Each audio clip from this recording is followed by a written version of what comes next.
Good morning and welcome to the K-Files this morning, this rainy morning. Good morning, JP. Good morning. So good morning to have stayed in the bed. I know. Tell me rest. about it. Yes. Well, I forgot what you look like. Clean shaven this morning.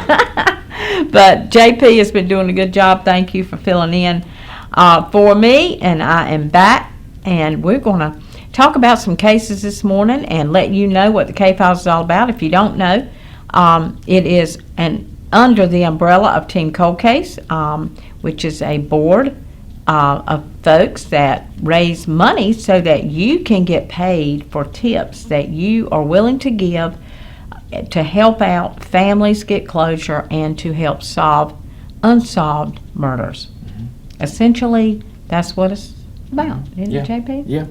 And the guest that we had last week, she had several people. Her case had got cold here in Rocky Mount. Mm-hmm. And just since Fighting Crime had started sharing her daughter's case, mm-hmm. She's had several phone calls. She's had several text messages. She's actually seen a little bit of movement, but she needs a little more movement. Sure. And it was like a suspicious death involving her daughter. And I explained the show to her last week. And it's all about getting people engaged, enticing them with money, mm-hmm. trying to encourage them to come forward and share what they know to help bring somebody to justice and put money in someone's hand. That's exactly right. And it's important to solve these cases because we say all the time they're reoffending. Mm-hmm. They're out there doing something else. And, they could go on to murder someone else's loved one. So we need to solve, and you need to help us solve these cases. So we have $15,000 in the pot, and what happens is the law enforcement agency that's involved, whether it be Nash, Edgecombe, Halifax, Wilson, Rocky Mount, whomever, will evaluate the case and see how valuable that case was, and will pay up to $15,000 cash in hand in a couple of days, 48 hours, you'll have your money. So if you need a little cash, just come on and give us a tip. It is anonymous. We say that all the time. It is anonymous. And the number's on the bottom of the screen, or you can also call Crime Stoppers, always, 977-1111. There it is right there.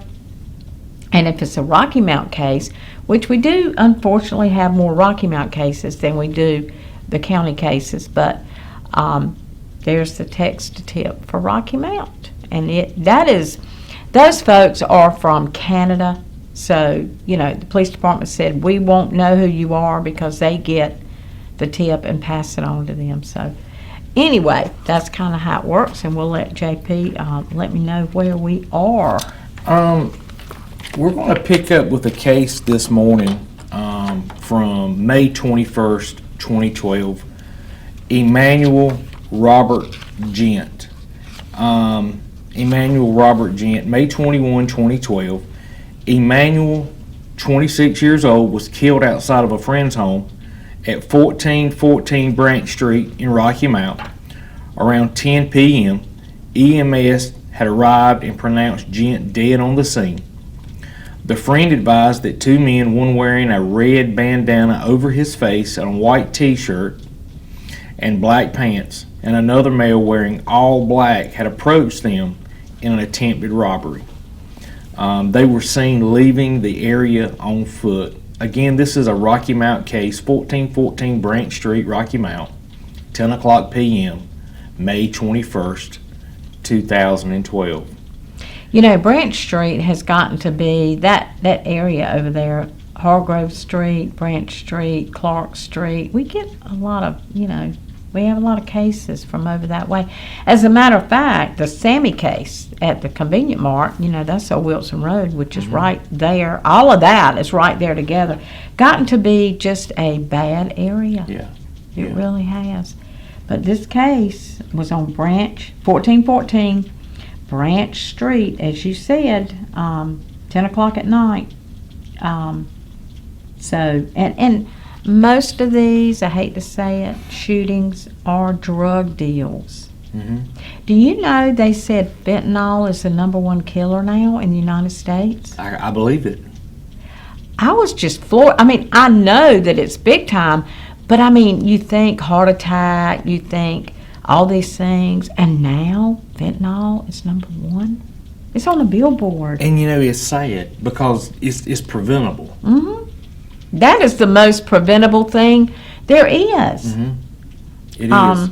And it's pouring over the border. The conspiracy theorist in me, I believe, the Chinese are involved in it, the Mexican cartel's involved in it.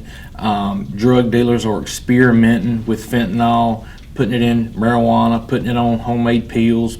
I mean, they're putting it in everything to kind of entice that next high. Yeah. I was shocked to learn from one of the narcotics investigators we'd had here a while back who said, look, believe it or not, if a drug dealer's stash is actually used where they, in other words, people who are on drugs, when they find out that a particular dealer is selling and it led to someone ODing or dying, they actually have an uptick in business because the people who are addicted to drugs see that as some good stuff. And you would think it would be just the opposite. Yes, absolutely. And once you do it, just don't do it. Yeah. Once you do it, it is too late. I mean, it's the most addictive drug. Just don't do it. Yeah. And don't pick up, they're saying, don't pick up anything off the ground. Even coins, dollar bills. Oh, no. Don't. Yeah, just dust particles of fentanyl can kill you. Yeah. You can breathe it. I mean, you can inhale it. You can breathe it.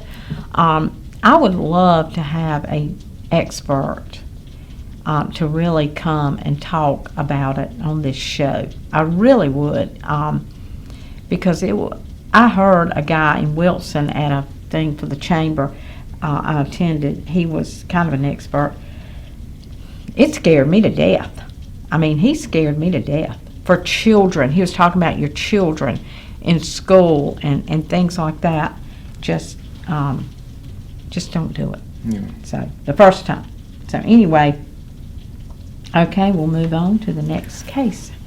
This next case, and I hope I pronounced this okay, Ladarius Vontae Sutton. Ladarius Vontae Sutton.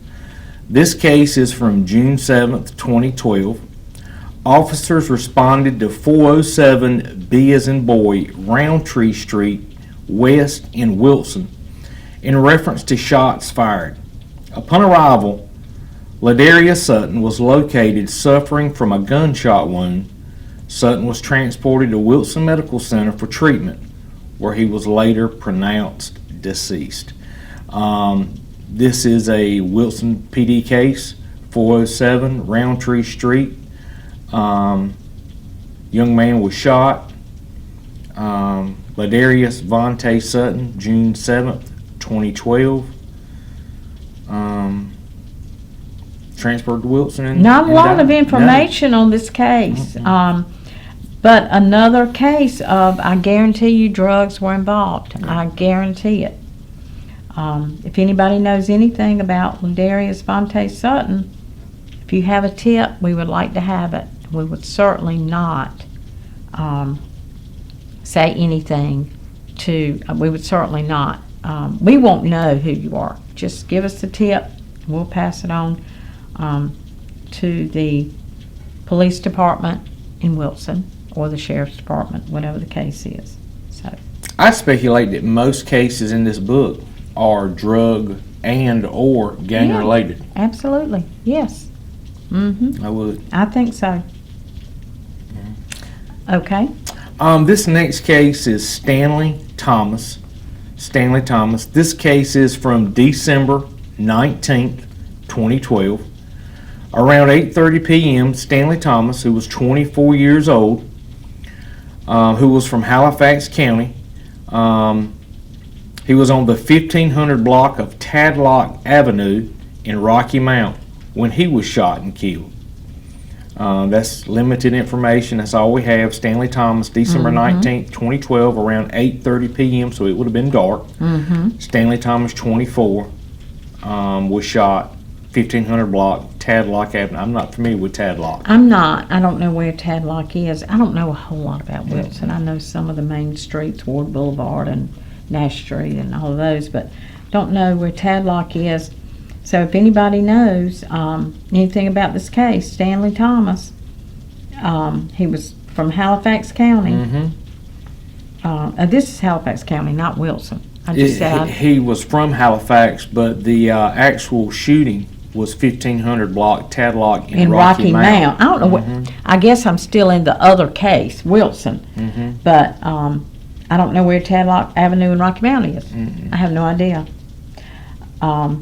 But he came over here from Halifax County and didn't return. Yeah, that's for sure. So and it was like a clean-cut young man. He does. He really does. That's a shame. So if anybody knows anything, let us know. 2012. I know that's a long time ago, but we say all the time, if you know anything about a case like this, you don't forget it. You don't forget it. You know, I was speaking with a parent recently, and we were talking about a case that we had recently highlighted, and she was saying, look, my phone has not rang. I've not heard any tips from law enforcement. I've not heard anything from anyone about this case in years. She said, y'all talked about this case a few weeks ago. She said, and I'm telling you, I've had 2 different people reach out to her as a parent, and there's 2 different people pointing the finger at each other, and it's over money. I said, you know, money, a reward will get people to. Yes. And now these 2 guys are paranoid that the other guy is going to share information about, and truth be known, they're both involved. See that? Yeah, probably are. So I told her, I said, what you need to do is make sure you stay in touch with the investigator or the law enforcement agency that's handling your case and keep them in the loop, provide them with these names. Absolutely. So that they can, who knows, I mean, she may be on to cracking her own case. That's exactly right. But it's because we've offered up to $15,000 in, reward money. That's right. Well, as I said, I can tell you it is cash. I mean, I'm the one that gets the money from the bank. I'm the treasurer of the organization. So I know firsthand. I mean, I'm not just sitting here telling you what might happen. I know what does happen. I go to the bank and I get it. And I give it to law enforcement and we pass it through. But give it to law enforcement and they pay you within 48 hours. I'm telling you, you can get some money and solve a case, make you feel better too, give you some peace of mind that you did the right thing. So. And this just goes to show you, I mean, here she was thinking that the case was cold. Yeah. It was dead end. You go to talking about money, you go to talking about reward, and you start creating chatter. Yeah. And that's what we want as law enforcement officers. That's exactly right. We want to create that chatter. Yes. You don't want a case that's never talked about, never, you do want to create, like you said, talk. So, anyway, very good. Okay, we'll go ahead and do another one. Okay, this next case is Quan Dion Johnson. January 11th, 2013. Officers responded to 1108 Churchill Avenue Southwest in Wilson in reference to a family member calling to report that their brother had been shot. Officers arrived and found that Quan Dion Johnson was deceased at the residence. We need more information on this case. Family member calling to report that their brother had been shot. So, if you know anything about it, 1/11/2013. This was Churchill Avenue in Wilson. And as I said earlier, I only know a few streets in Wilson, so I don't know where Churchill Avenue is. Do you? No, ma'am. I do not know. So, but if you do, somebody out there does, And somebody knows about this case because somebody knows about every case in this book. People talk, you know.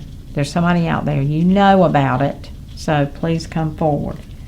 We were talking about most of these cases are drugs. We've got a lot of cases in this book, this robbery, the convenient marts, or the home invasions. There's a few home invasions in the book as well. So that's some other cases that we work on all the time. And they're drug related, because I guarantee you it's going to fund someone's it's going to fund drug their habit. That's Yes. exactly right. Mm-hmm. So it still all goes back to drugs. You're exactly right. Mm-hmm. That's just the root of the evil.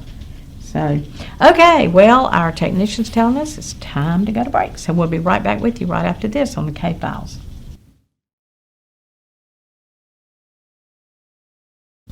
And welcome back to the K-Files this morning. We'll go ahead and let JP resume with another case. Okay, this next case is Richard William Joyner. Richard William Joyner. This case is from December 28, 2012. Around 9:15 p.m., Rocky Mount Police were called to 346 Paul Street in Rocky Mount regarding a person who was found shot inside of a residence. Richard William Joyner, 68, was found by his nephew and a female in the den area of the residence. He had been shot and had died of his injuries. Richard William Joyner, December 28, 2012, 9:15 p.m., again at 346 Paul Street in Rocky Mount, shot, killed, and found inside of his residence in the den area. And it doesn't tell us anything about anything missing. We don't have any information if there was maybe a robbery or just maybe a disgruntlement that somebody had with Mr. Joyner. I don't know. He was 68 years old. You would think that it just might have been a robbery. I don't know, but there's nothing in this article that alludes to that. So, but we do know that was found. Now, what about the female? She was like a friend of the nephew. That's the way I read it. I just assume it. Was found by his nephew and a female in the den area. Because I'm assuming that the female probably came with the nephew, him. or she would have been reported as the initial, finder. That's right. Well, if you know anything about Richard William Joyner on 12/28/2012, please let us know. It will be completely anonymous, as we say. So, this next case is Isaac Jr. Johnson. This case is from May 15th, 2013. Officers responded to the 300 block of Maury Street in Wilson after a person reported seeing another person lying in the street and not breathing. Upon arrival, officers located Isaac Jr. Johnson, who had been assaulted. Johnson was taken to the hospital for treatment and later died from complications associated with the assault. Isaac Jr. Johnson, May 15, 2013, basically found in the 300 block of Maury Street, assaulted to the point that he died, from complications from the attack. wow. Well, Maury Street in Wilson. We're getting a lot of Wilson Yeah. cases this morning. Mm-hmm. But if you know anything, I don't know where the 300 block of Maury Street in Wilson, somebody knows something, please call that number on the screen right there.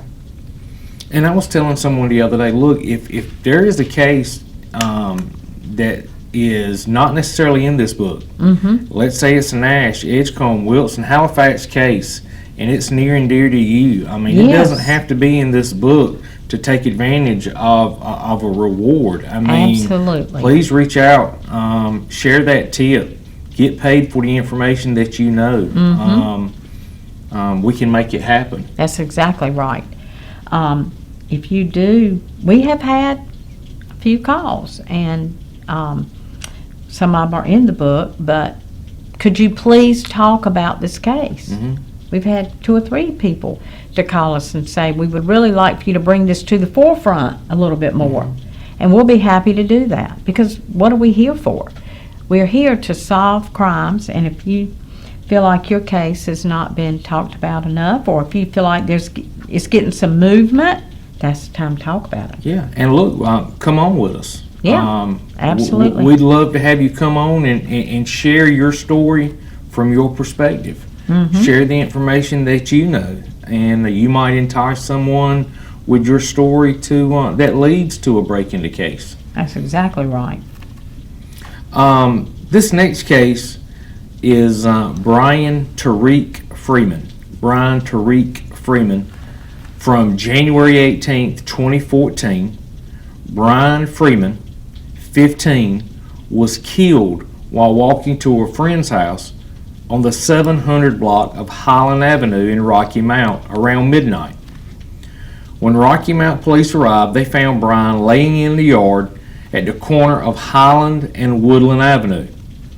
EMS was on the scene and advised that he had passed away.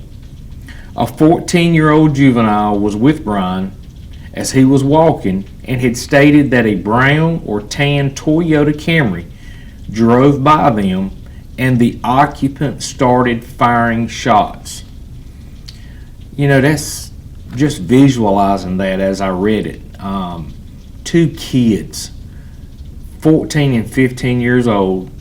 Don't get me wrong, it's midnight. They shouldn't have been out and about. No. But they're walking down the street.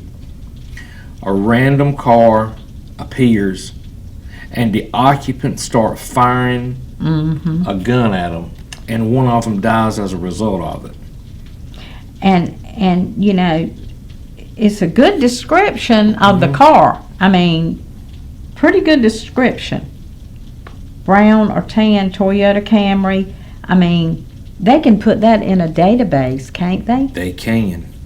I mean, if they They know sure the color can. of a car, kind of the car, they don't know the year, but still.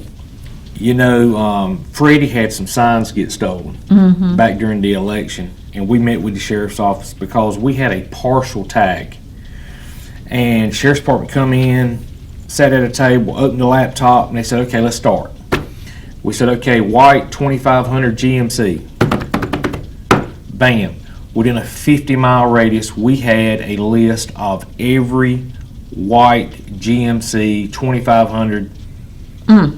Okay, and then we were able to bring it down based on, okay, well, we think the first 3 letters of the tag were David, Robert, Nora. Next thing you know, it shrinks down even more.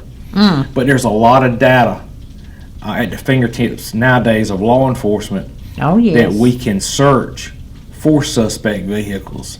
A powerful tool that wasn't available, 10, 15, 20 years ago. That's exactly right. Yeah, I mean, if people now are so, and I hate to use this word, but they're so stupid. Yeah. Do you not know there are cameras everywhere? Yeah. I mean, you're not going to be able to do nothing in the public that's not seen. You want to tell you what amazed me?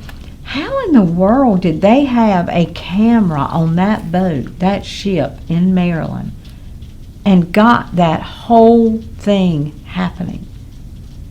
Where in the world was that camera? I mean, here we are out in the middle of the water. Where was that camera? Are you talking about the one from the coastline? The one from the bridge. Yeah, but I mean, what point of view? It was the one, well, I was looking at the ship coming to the... Okay, that is a man who, he does that as a hobby. He had put that, they interviewed him on, I believe it was Newsmax. I did not see that. Yes, he has only had this camera up for a year or 2, but his hobby is watching boats come in and out of the harbor. And wow. Now, seeing that boat come across, Yeah. you see the power go out, and to me it appears as though it makes a hard right turn. Right. And then you see a big puff of smoke. Uh-huh. Now, dealing with tractor trailers and law enforcement, Do you know when I see a big puff of smoke come from a big rig? Is when they go full throttle. Yes. Okay? Yes. So it leads me to believe, my conspiracy theories, I can't help but wonder, number one, if it was intentional.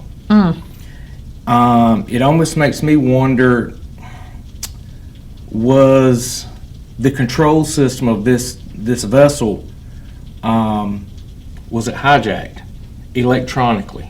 You know, was it hacked? Wow. Nobody is saying this. What better way to steal the headlines? Yeah, absolutely. Well, it sure There's a lot got of the unanswered headlines. questions. It is, and that was big time. I mean, this thing won't be replaced for years. Yeah.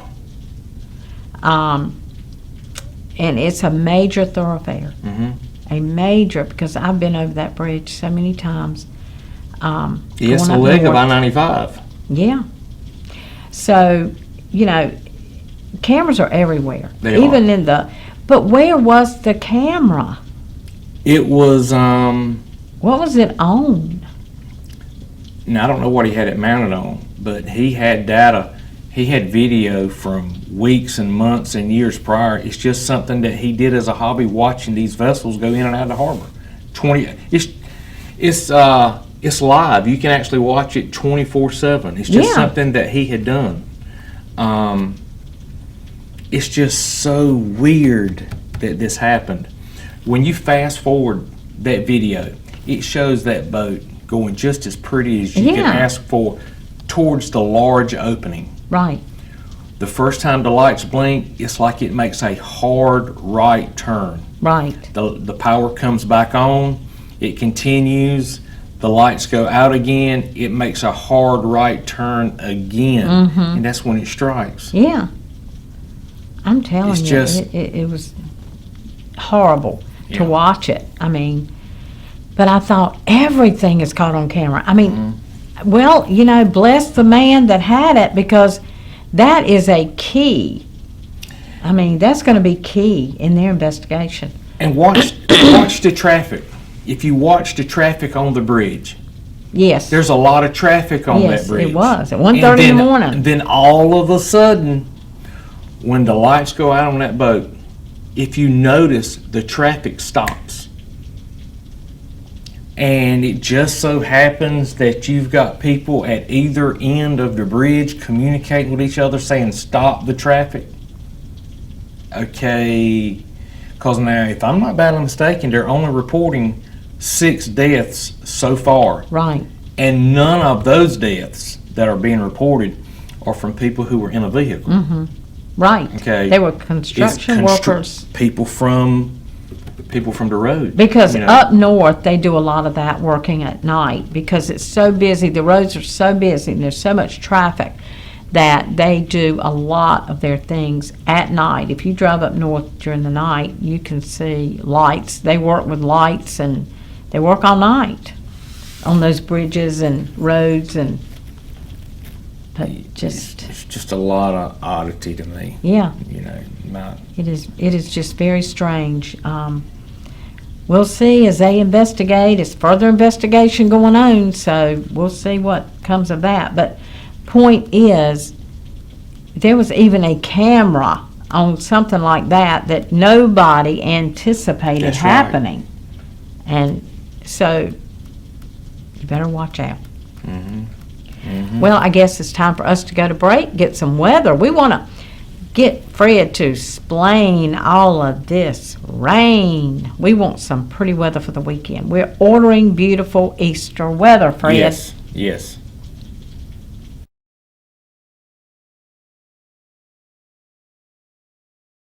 Well, thank you for that, Fred. I'll tell you that's a really good forecast, and we will forgive you for today. I'm How excited. about that?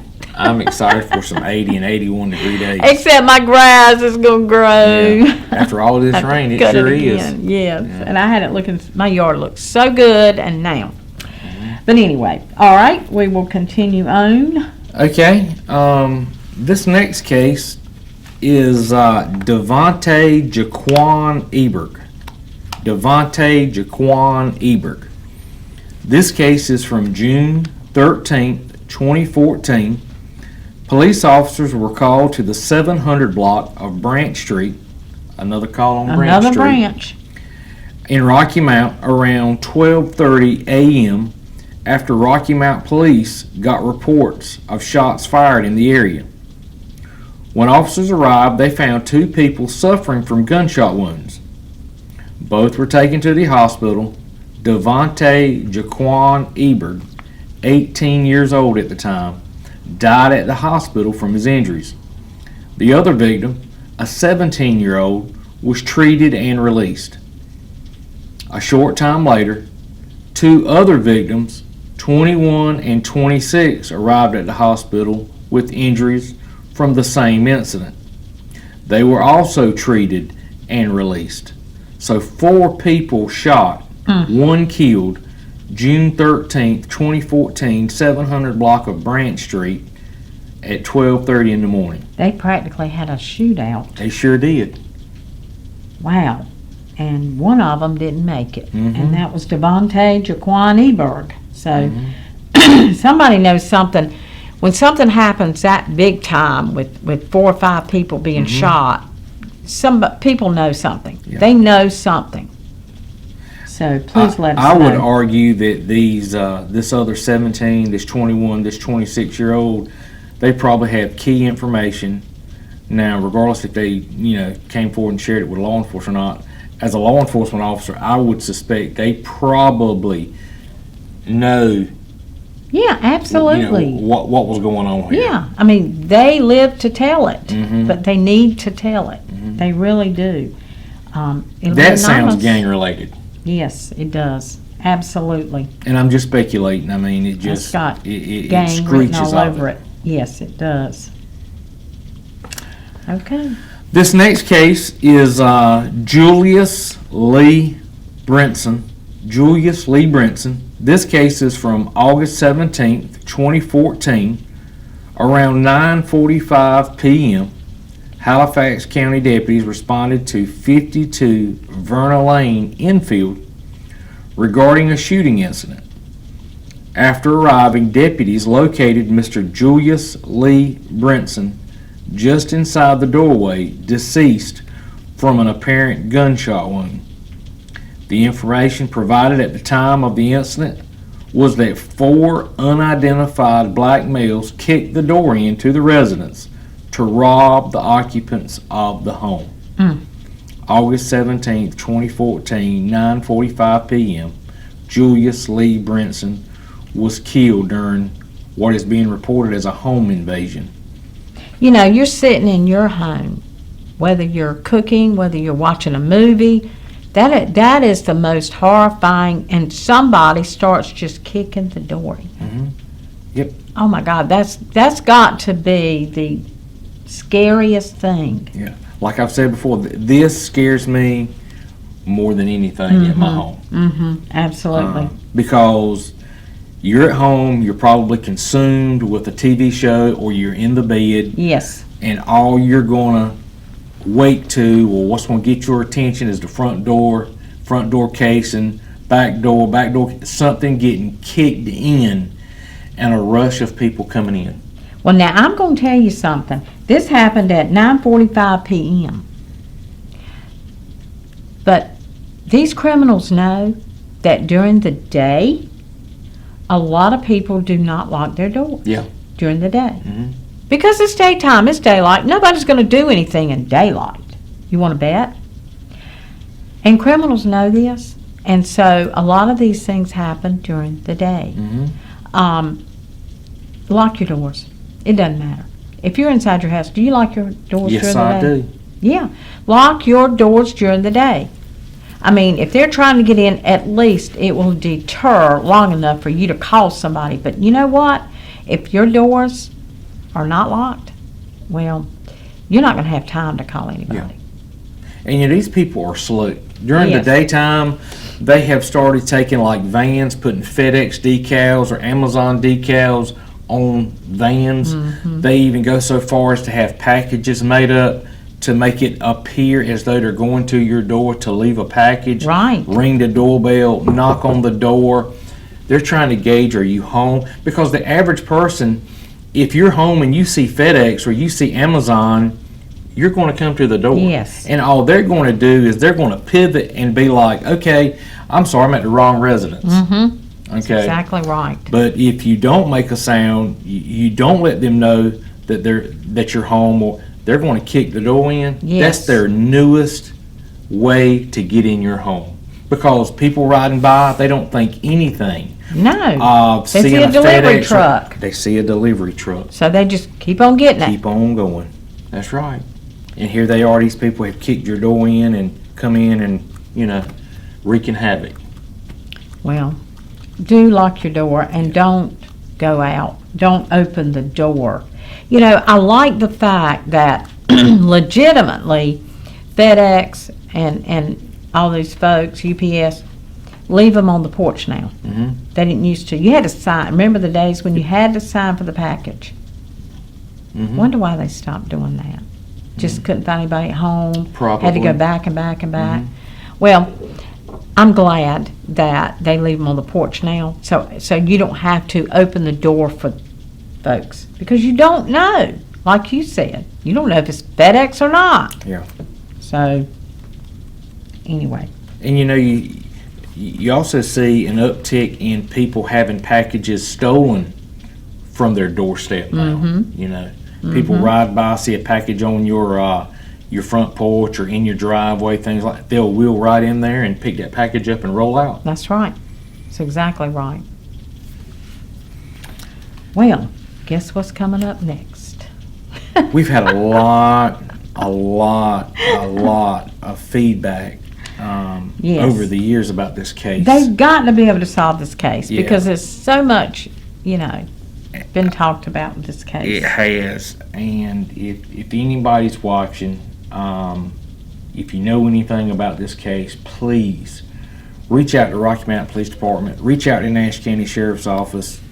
Please share what you know. This case is solvable. It is.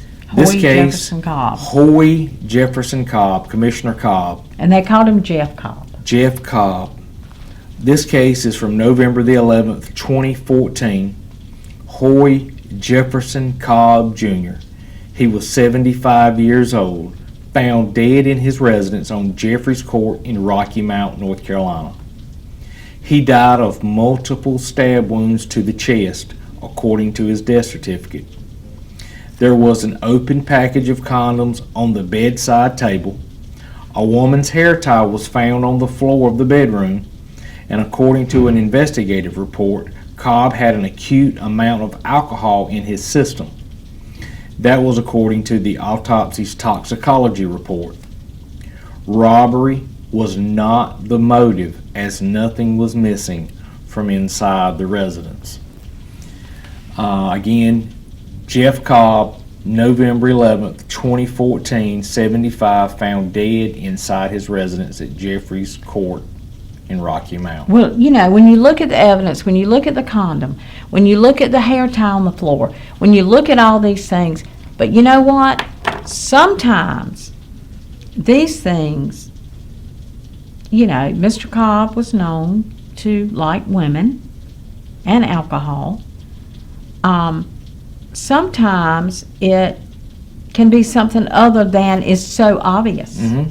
Yeah. So people don't pay attention. Maybe the law enforcement is not paying attention to something else that could be completely a different scenario than a female, or you even said a boyfriend, a male, because Mr. Cobb was not a tiny man. Yeah. I've always speculated, my gut tells me, based on the information I know, that I'm aware of, that I've always thought it was a boyfriend, an ex-boyfriend, a husband, an ex-husband, Right. that had followed or tracked, an ex-wife or an ex-girlfriend to the residence. Mm-hmm. I've always believed that. Yeah. And then he went in and confronted them. Right. It's just, Well, it's And just what I've sometimes always it's thought. not the obvious. That's right. It's something entirely different. So that's where you come in. That's where you can help. Do you know what happened to Mr. Cobb? He was a high-profile man. He frequented Gators. He was at the Elks Lodge. He was a member of the Elks Lodge and sat around the bar a lot. He attended Trinity Lutheran Church on Winston Avenue. He was in church every single Sunday, and I know that for a fact because I know someone that went to church with him. They said he was there every day, and that particular Sunday he did not show up for church. And so it must have been from a Saturday night, probably a Saturday night. That's what I'm thinking. And didn't show up for church, and everybody said, that's odd, he must be sick. He was probably, I think he was an officer at the church. You know, I don't know like a if deacon the Lutherans or have deacons or what, but anyway, so, you know, we do know some things about this case, some details about his life and how he lived and where he frequented and that kind of thing. So, but it's up to you to finish the puzzle. We need your help anonymously. And there's a lot of chatter. There's a lot of people who want to talk about this off the record. I've had numerous calls on it. I've had folks corner me about it. And it always starts with, look, I don't want to get involved, but I want to make sure you know this, this, and this. Yes. So people do have information about this case. Yes, they do. Well, a lot of people, Mr. Cobb had been going to Gators forever. So a lot of people knew him from there. I mean, they knew his habits. They knew who he talked to, didn't talk to, hung around. Same way with the Elks. They knew his friends.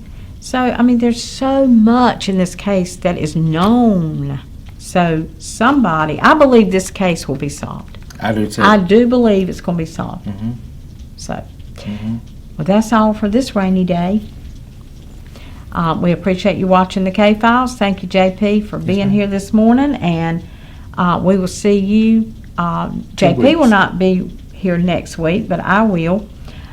So we will see you next week. And hope you have a nice rainy day. Do what JP said he might do. And a great Easter. I'm going home to take a nap. Have a great Easter, everybody.